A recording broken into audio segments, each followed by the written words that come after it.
Today we're going to be ranking each Valorant agent based on how cool they are, all the way from negative aura to Duke Dennis levels of coolness.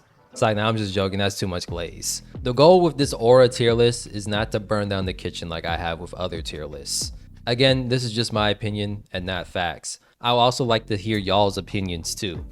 So we're going to start things off in alphabetical order with Astra. Astra is just so much fun to play with. You know, she really does feel like the life of the party. And even though at times I feel like my Nigerian and West African roots are like hella weak, Astra still reminds me of some of my biological family, as well as church friends and family members who are seen as just the life of the party. Social butterflies whose voice just hypes people up and brightens anyone's day who talks to them. Also, the voice actor did an amazing job. In so many movies and other mediums, whenever I hear Africans speak, they sometimes don't feel like real people, or not similar to the ones I've talked to at least. It's like they're some kind of like politician, deity or something, you know? Riot, however, did a really good job at making Astra embody those like West African traits. Every time I hear her voice lines, I just feel better. Plus, as far as we know, she's the only Astra Guardian that we've seen. She literally can move stars and create black holes. And I had a lot of fun playing her. The only reason why I stopped doing it is because Riot gutted her to the ground. Like, she already had 4 stars. I don't know why they reduced her gravity well. It was crazy to me. And apparently to some people, she can glow too, so she can emit her own aura. What do you mean Astra is glowing? She's just standing here. Come on, focus up. S tier.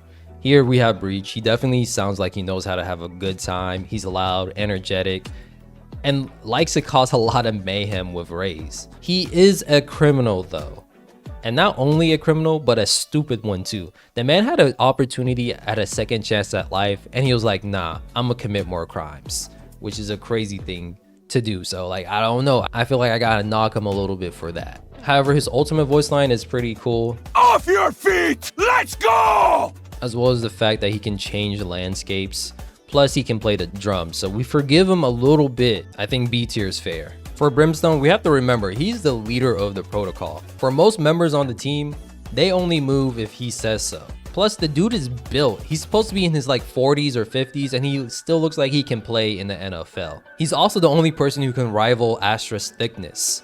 Damn, boy, he's thick! Boy, that's a thick-ass boy! Damn! Yeah, that's right. He never skips leg days, baby. He does have a few boomer moments here and there. Brimstone, remember, your screen isn't frozen. It's just locked. And no, the internet isn't down. It's never down.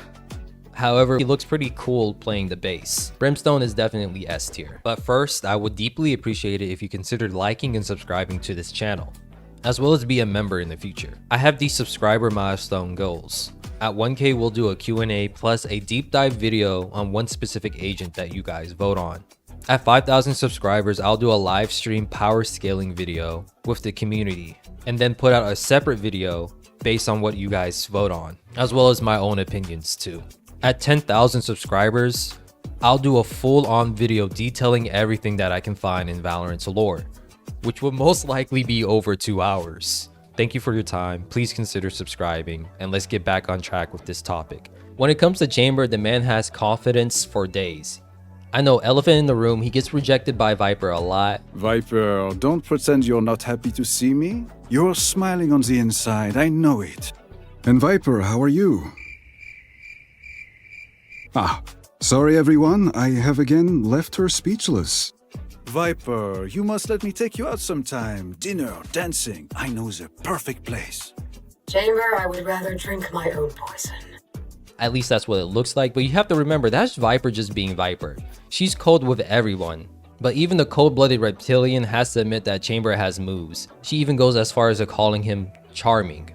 You were charming, but not as clever as you think. Also, when it comes to theme musics, he might have the best one in the game. I'm willing to fight anyone on that. This will be a hill that I'm willing to die on. There hasn't been a better theme music for an agent than Chambers. He did blow up Fracture though, right? We can't gloss over the fact that he did blow up Fracture. However, we don't exactly know why yet. If it was just for money, then we knock him down a few points. But he might have a good reason for that. I'm gonna put him in S tier. I know this is very controversial because he is French. For legal reasons, that's But I feel like just because of how cool he is, we can ignore some of those things, especially the whole blowing up Fracture incident, until we get more info. We have to remember that Clove is immortal, plus was able to help the protocol find the Scions of Hourglass base, so Clove definitely has a bit of intelligence there too. Great storyteller as a dungeon master, hello, away with words. Your party stumbles upon the rubble of a science experiment gone wrong. The souls of the dead wander the halls. It reeks of kingdom. Your party delves into the maw of the earth. Jagged teeth of rock tower above you. A secret was stored here, but no secret is kept forever. Pretty funny too. However, lore-wise, I haven't seen too many amazing battleground feats that they were able to pull off. So for now, I'm putting Clove in A tier. I could easily see them going into S in the future. And now for Cypher, he is so lucky the Reckoning cinematic happened, or else he would have been in negative Riz for sure. The man just dies way too much. He does have this one cool voice line. I am Prometheus, and you are just a god. And I'm gonna be honest with you guys, I don't exactly know what he means by that. I'm guessing Prometheus was some kind of human or titan who took down the gods or bested them or something. If you guys know the whole story between that, educate me down below. However, he is a thief. Cypher, my condenser cables are missing from the lab again. Put them back, please. Thank you. I don't like your toy, Cypher. Don't spy on me. Little engineer, I borrowed one of your transmitters for my camera. I'll pay you back. Probably. Cypher, stop bugging my gear with microphones. You're worse than Interpol. Cypher, you keep eyeing my hardware. Don't. Enough cameras. Their Cypher's gotta go. You know, people with aura don't need to be sneaking around like rats to get what they want. So because of that, I'm gonna put Cypher in B tier. Now, I totally understand for Deadlock, some people might not know how cool she really is. But we have to remember, she took down a bear. Du är tillintetgjort!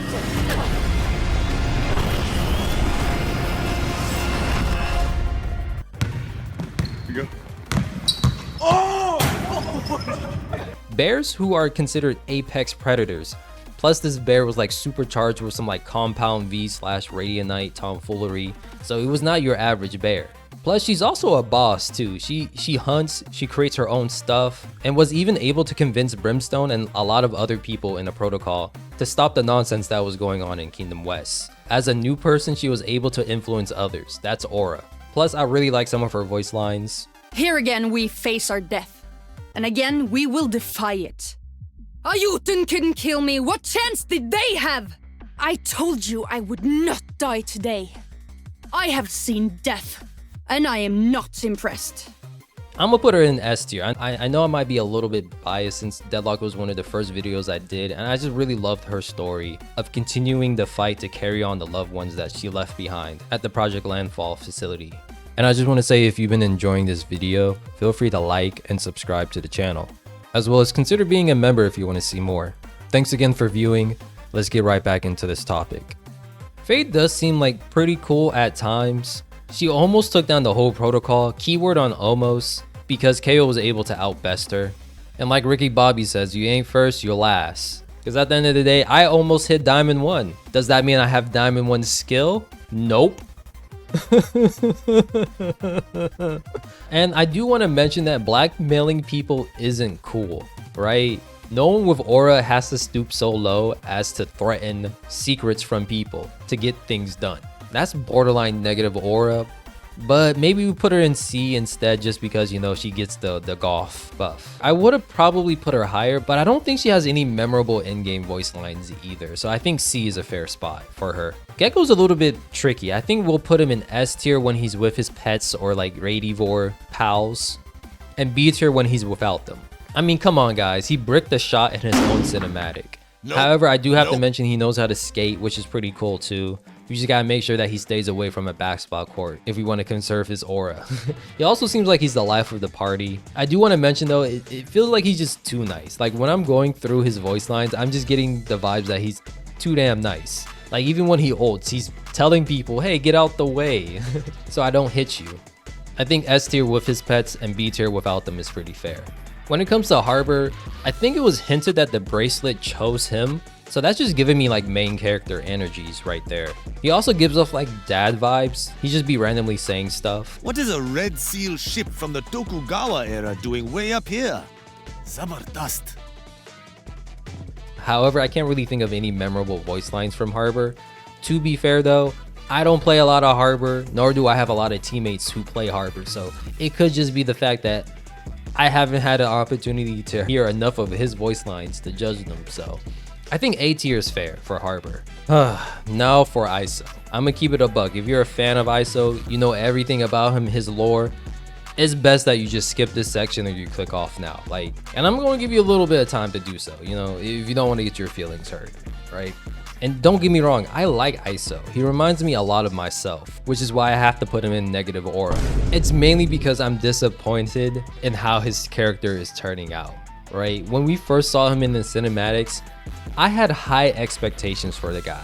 He was hyped up to be the Baba Yaga of the Valorant protocol, the John Wick of the universe.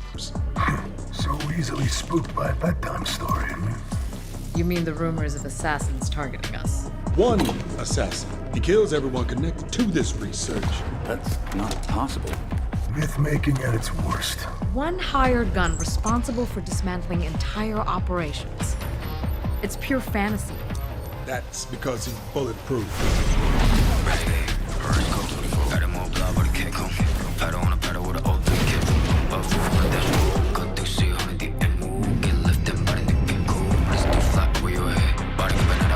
Took out an entire squad with one round. I heard one time he even... Enough! Look, I'm just telling you what I heard. Anyone goes up against him, disappears for good. Wizard.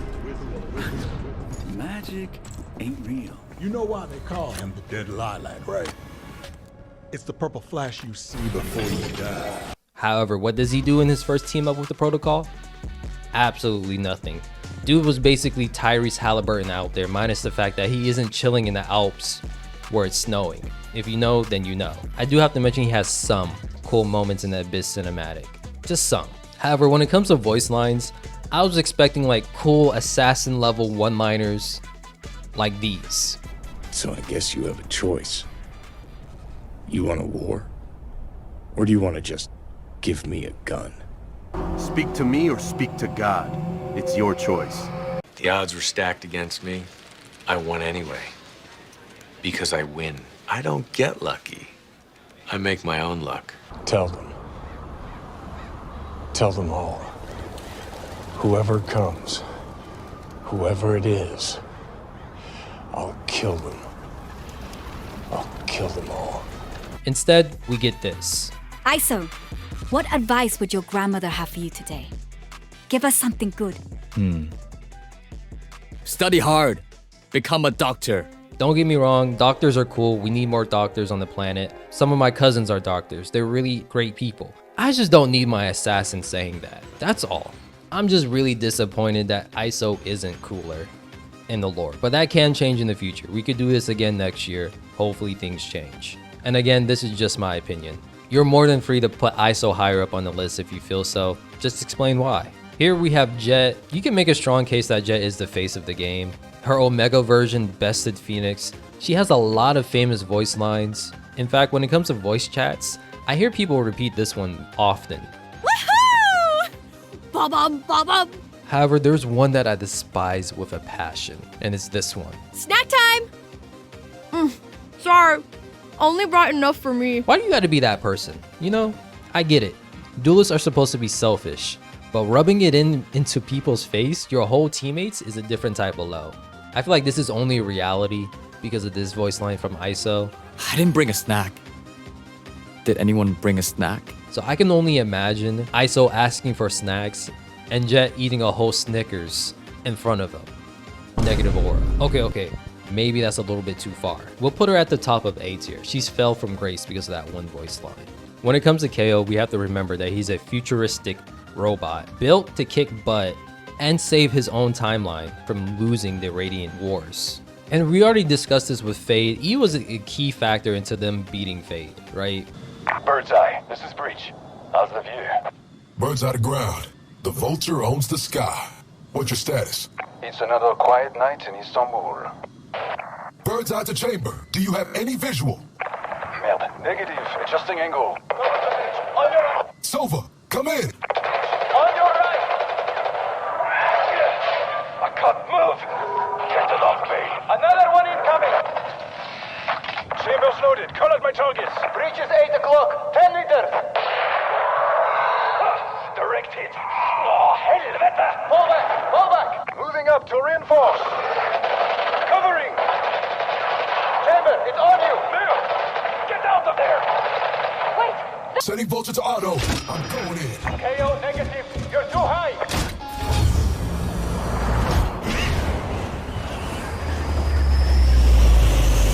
You are powerless.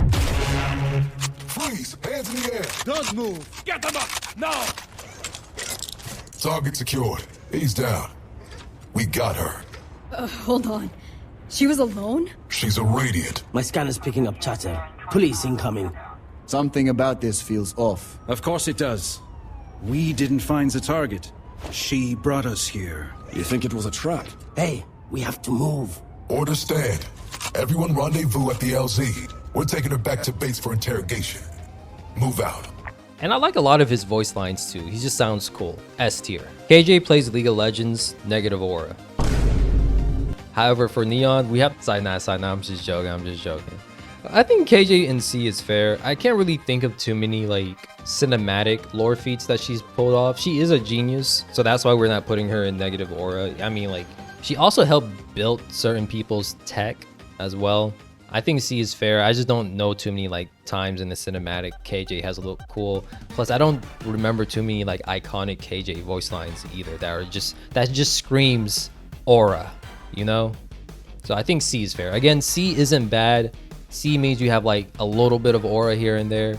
However, for Neon, we have to remember she can literally glow up like she has aura. She has visible aura actually. I don't know about you, but whenever I hear her ultimate voice line, it stops me in my tracks and makes me really question my next steps. Neon also has members of the protocol fighting over her, like who should train her between like Reyna and Sage. I mean, to me, that's just aura. And apparently she's a pretty good singer too. Neon's basically the Valorant protocol's triple threat. S tier is more than justified.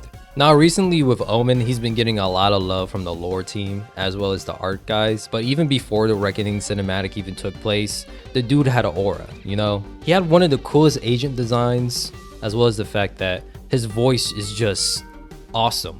Every time he speaks, it's cool. Shoot, he doesn't even have to say a word to sound cool.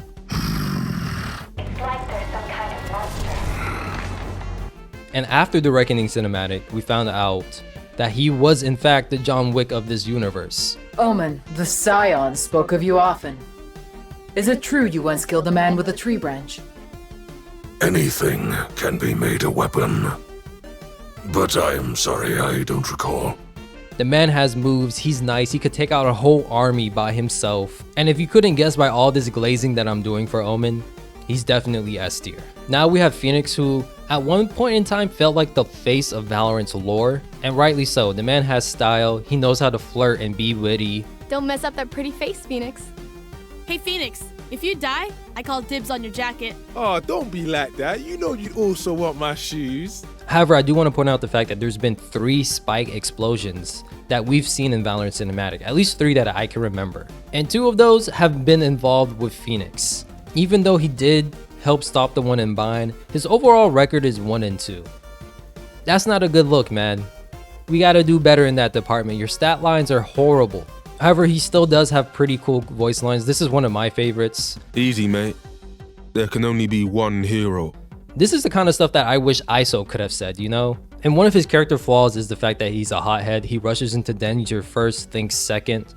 And that wouldn't be such a problem if he had like a successful win rate. So far, he doesn't. So I'm gonna put him right next to Jett for that reason. He could change in a future video. Now for Raze, she's definitely the life of the party. Fade kind of reveals to us that she fought back Kingdom and painted the town in the process too. So like her impact on her city is well known. So she affects whatever she touches, that's aura.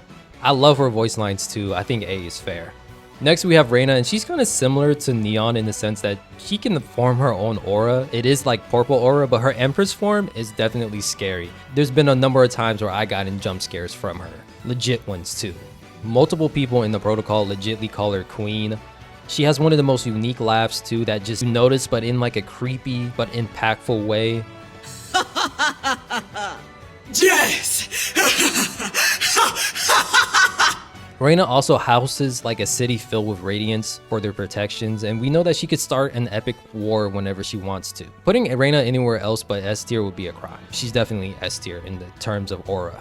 And speaking about having visible aura, Sage is just like Reyna and Neon, at least in-game. I've seen so many people make Super Saiyan edits when Sage is about to revive someone because she just has like this jade color aura around her. Going Super Saiyan right now? Hold on, going Super Saiyan. Have you ever seen the Super Saiyan Sage? Yeah. Super Saiyan Sage? What? What the Super Saiyan Sage? Yeah, come have a look. What the? What the? Also, Sage has some of the coolest voice lines I've ever heard from a healer when comparing to other ones in video games. You are a boulder. I am a mountain. Stand tall. We are Valorant. We are fighters. She took down Max Bot with ease, albeit he was a little bit injured, but it was still impressive to see just how destructive her wall can really be. Sage is definitely S tier. Skye can definitely kick some serious, but we've seen it in full display when she took down all of Atlas. However, I do have to mention, when it comes to cinematics, doesn't have too many memorable moments, as well as her voice lines. I can't really think of like a cool voice line from Skye ever, you know? And like, yes, I did mention that she was able to take down Atlas by herself, but I feel like most people on the protocol could take down Atlas by themselves, but it was still pretty impressive to see, or at least hear the way she did it. I think B tier is pretty fair. Sova has some pretty cool voice lines, and apparently he's very selfless too. And his whole lore is that he doesn't miss a shot. Like, that's what he's known for hitting a shot. It was pretty cool to see him help take down Max Box, as well as like help Omen out of that sticky situation. I think A tier is pretty fair for Sova. Viper has like a lot of banger voice lines, as well as the fact that she just has the whole community down bad. And we can't forget that she is second in command, which demands respects from other people in the protocol. I could definitely see Viper in S tier. Next, we have one of the newer members of the protocol, which is Vyse. Hey, this chick has a lot of aura. It takes a lot of cojones to call Viper her government name without including the title Doctor in it. Vyse also looks pretty cool, and unlike Clove, in Vyse's trailer, we actually get to see like how formidable she really is. I would put Vyse in S tier, personally. Now, Yoru was designed to be cool, guys. And I think the developers really achieved that with his style and voice line package. I think he's the only Valorant protocol agent that has a custom animation with a skin. That's pretty cool. As well as the fact that his voice line package is immaculate. I think he has one of the coolest ultimate voice lines I've ever heard, or at least maybe one of the coolest aces voice lines, I should say instead. Dying is for other people. 5 defenders. Double that. Then we'll call it fair. I'll fight anybody. I'll fight everybody. Send 5 more! We can do this again! How did every piece of trash end up on the same team? A bunch of Zako want to fight us. They must really want to die. So like, yeah, Yoru's definitely S tier. What's tricky is that I don't know where to put him, bro. Like, coming into this video, I definitely thought Yoru was going to be number 1. But the more I think about it, the more I'm leaning towards Omen, because like we just gotten so much lore from Omen, and it just makes him so much more cooler of a person. Like it's really tough to rank these guys 1 or 2, right? I feel like honestly, we should put them in a tier of their own. Like when it comes to aura, Omen and Yoru are in a tier of their own. But the question is like who's the cooler of the two? Is it Yoru or is it Omen, man? I feel like just because of the recent events that have been going on with Omen's story, but then again, Yoru also does have like his own unique weapon with his like comb butterfly knife. But at the same time, Omen is aura, man. I'm sorry, Omen might just be aura, man. I'm gonna put Omen as number 1 for now. Yeah, I just have to. I definitely don't blame anyone who thinks Yoru's cooler than Omen. That's definitely fair. But these guys are Shaq and Kobe. You know, they're both great at what they do. But yeah, this is my complete tier list from left to right. Y'all let me know what you disagree with and what you don't. Apparently, it looks like the Valorant protocol is filled with a lot of cool people. Who would have thought? But yeah, don't forget to like and subscribe, as well as consider being a member for the channel if you want to see more videos like these. Till next time, stay safe, be a KDA warrior, and I'll see you guys later.